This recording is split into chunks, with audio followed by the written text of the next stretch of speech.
Chairman, thank you. And I just want to echo, we appreciate your leadership. You're a statesman. You're a gentleman. The General Assembly will be have a huge hole to fill in your absence. Best travels, not for a little while. But although I did hear that Joe Markosik is hiring a budget analyst, I don't know what your retirement plans are, but your expertise may be wanted over there. Well, next session, when I'm the majority chair,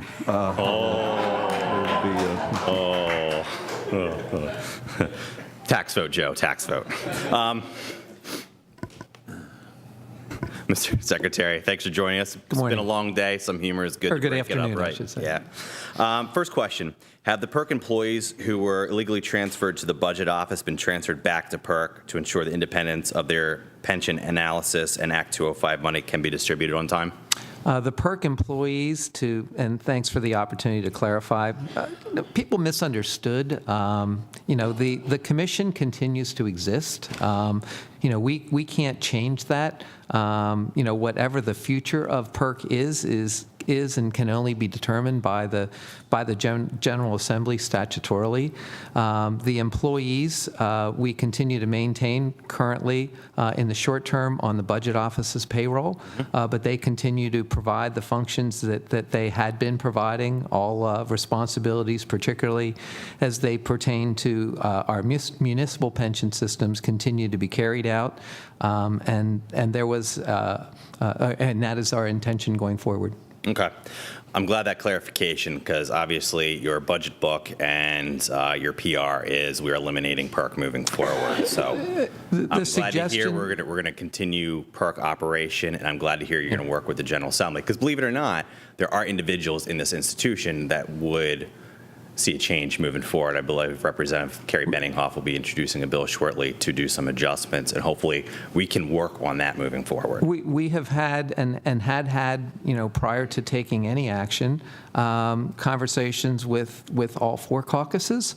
We believe, again, the priority here is that we believe that as currently constituted, PERC was carrying out what we believe to be redundant functions.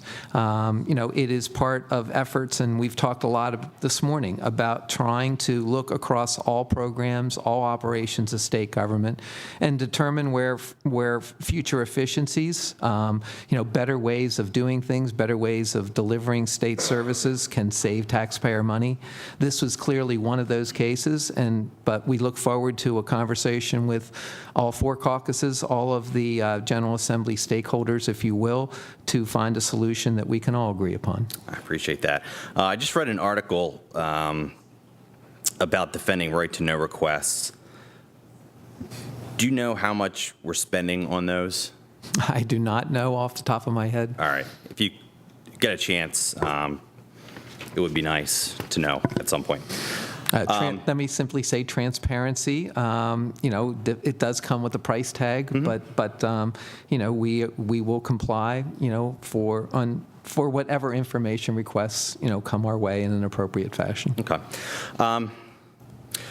Speaking of cost savings and finding efficiencies, you said earlier about Go Time's total allocation of $150 million. I greatly appreciate the detailed analysis each department has provided on all their analysis of where they're spending money, what they're doing, whether it'll save future or current.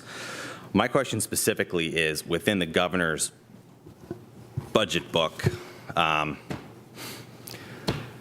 in the documents I've seen, I have yet to see the subtracted amount anywhere in this book. And it should be as simple as savings. If I am buying a product for $20 and I go to the cash register and it's a 50% off sale, and that's basically what savings are, I'm getting a discounted price on somehow, some way, I should be walking out with $10. That's not driven out in any budget documents I have seen. Could you provide specific line items of reductions for those So we can take a look at exactly where those savings are attached to those line items. We have tried to provide, as you already alluded to, very detailed go time updates from each agency. We are going to take the last step in that process now that it's been completed to compile all of that into a simple, comprehensive document that we will provide to the committees.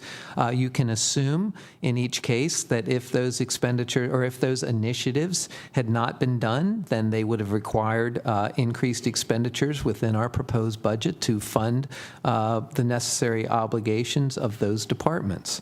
Now, let me simply say that go time is an organic process. We continue; it continues to evolve every day, and so over the course of the coming months, all of those projections will continue to evolve and change. That's why we tried to wait until the last moment possible to provide the most recent go time estimates. Certainly, what we do accomplish ultimately for this year and going forward, again, will change, but we'll try to continue to work with the General Assembly to identify those changes over the course of time. But there's definitely savings, correct? The savings, $150 million savings. The correct? savings we believe are real, and you can, in every instance, assume that if those savings are not realized, those are necessary additional expenditure increases that would have to be provided in our proposed spending plan. Because your DGS secretary, Secretary Topper, just last evening told me, he was sitting right there and said there aren't actually any savings and we spent all the savings. I'm not sure what the miscommunication might have been. I think what he was trying to explain is that and he would probably be the biggest or he would have the greatest concern about misunderstandings. In other words, when we talk about initiatives for strategic sourcing and savings in procurement, that doesn't mean that his $100 million savings target, if realized, means that we reduce expenditures in his DGS budget.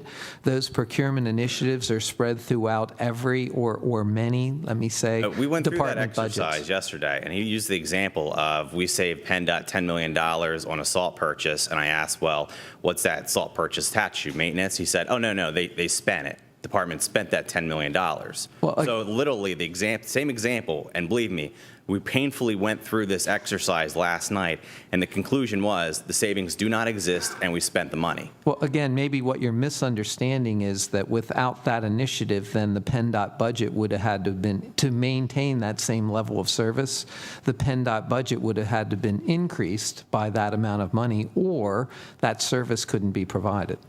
Yeah, but they budgeted X amount for salt supply. So if I'm spending $20 million on salt supply, I save $10 million. There's $10 million of savings. But It's not like it's $30 million then if I didn't get that $10 million of savings. Savings are savings. Savings are savings. And again, the expenditures of every agency, as we've talked about throughout much of the conversation today, this is in essence a cost to carry budget. If we didn't realize those savings throughout all This of isn't those, a cost to carry budget. There's throughout a lot of additional spending that your administration put in here. throughout all Your of initiatives, Mr. Secretary. It's Through- not cost to carry. throughout all of the agency budgets.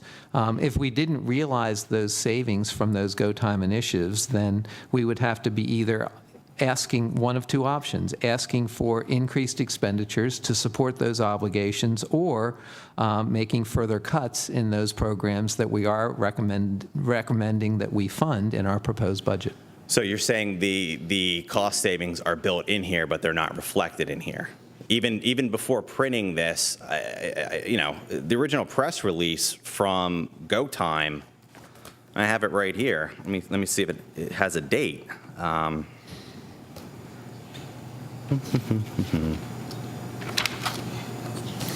Here's from 12/9/2015. As part of Governor Wolf's Go Time initiative, PennDOT is now relying on a new monitoring system to check what times driver's license centers and take immediate steps to provide improvements for customers. These efforts are expected to generate up to $150 million in savings in the current fiscal year. When this budget book was printed, these cost savings should have been ingrained in this line by line. Why weren't they? Go time, as I Because- as your initial one was sent out February 26, 2015, and you were talking about $100 million improving procurement, $3 million modernizing technology, $6 million streamlining and consolidating administrative functions. That was over a year ago, and yet you have not produced any data whatsoever that verifies any of those savings. Go time, as I had alluded to previously, is an ongoing organic process. At the time that we did those final budget recommendations for our proposed and final 15-16 and 16-17 funding plans, those assumptions, to the best of our ability, were built into the requested appropriation amounts for all agencies. We do, as I've alluded to earlier, always have a spring update process.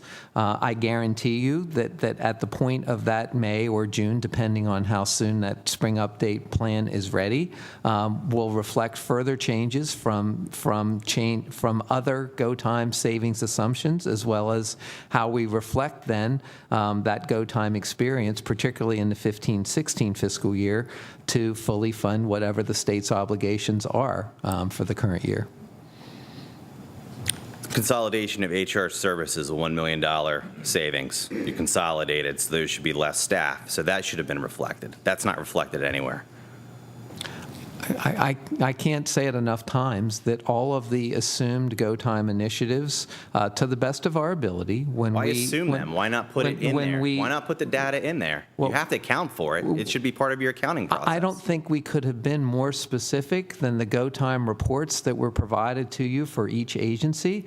Those are very detailed plans with very clear fiscal assumptions. We've asked each secretary for the line item that they're directly attached to. I asked the DGS secretary what line items these are directly attached to. I got no answer. The answer I did get is the secretary spent that money forward. The DGS secretary Is he wrong? The DGS secretary can appropriately answer questions about the DGS budget. In fairness to the DGS secretary, he can't answer questions about the detailed budget decisions that were made for every other department and how the procurement savings that were part of his strategic sourcing and go time savings to provide a more efficient, cost-effective way to procure services for the state are then reflected in that individual agency's budget. But they're not. They're not.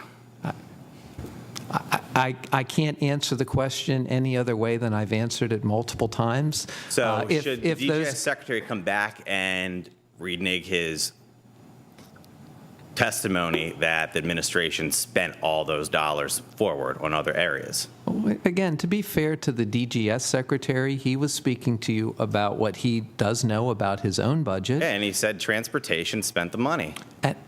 And in the case of Was he wrong? And in the case of transportation and any other state agency, could they have spent the money forward? And in the case of transportation and any other department budget, if they hadn't realized the savings from those procurement initiatives, then they would have had to make one of two choices. They would have had to increase their requested appropriation amounts so they did for the save proposed. it, and then they put it in their budget to spend it in other areas. That's why it's not a reflected negative They case. had to make choices about how those savings were to be used. So they're not really savings. Again, We're spent elsewhere. You saved it here, and then you spent it elsewhere, so you wouldn't have to reduce that line item. Representative, Mr. Secretary, I believe the question has been asked numerous times. I don't believe the Secretary is going to change his answer. I know. So Just trying to find some money, Chairman. we all are. Yeah. We all are. And I think we know the answer. Okay. Okay. If you could, you're up close to 14 minutes. Will do. Okay, but I certainly appreciate you waiting as long as you have today. So I'm giving a little leeway. Quick questions, quick answers. When will Act 147 waivers be reconciled within your budget? our attempt to do that will be complete when we have a complete budget. So are you going to be using Act 146 waivers to increase spending moving forward? Our continued use of waivers is particularly important as we reconcile our agency budgets. As I had alluded to earlier, among the many inadequate aspects of the bill that did land on the governor's desk, 1460, is that many agency operations are not fully funded for the full fiscal year, where we had prior year appropriation authorizations and waivers can help to mitigate those funding inadequacies. We will continue to take advantage or use that opportunity. Our hope is, and as soon as we get a final agreement in place, we will then reconcile all of those expenditures, appropriately apply them to the appropriate fiscal year, and provide a full and transparent accounting to the General Assembly. We did, as part of the compromise budget agreement, believe that $200 million in lapses of current year appropriations from that process would then be made available as part of the revenue to balance the 15-16 budget, and we still hope at this point to meet that threshold in a final budget agreement. So when the Transportation Secretary testified that the that her lapse funding that she received, she reconciled it and she spent it on transportation projects. I had the Department of Health Secretary testify in front of us that she utilized her waivers for staffing and GGO line items. Her GGO line items have been approved by the governor. She received them. There should be a reconciliation, and the money she used for GGO should be returned to the general fund. I would say that, and within your Act 146 waivers themselves, you approve new funding and new programs. It's listed all over there.